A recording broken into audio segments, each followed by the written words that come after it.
Hello everyone, in this video I will show you how to see send mail in Gmail. So first of all, open your Gmail account and in the left side there is a send option.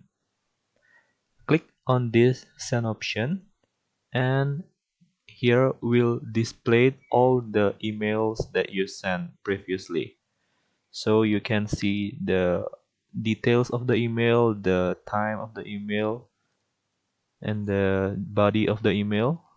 You can also delete this send mail or archive this or report and anything else.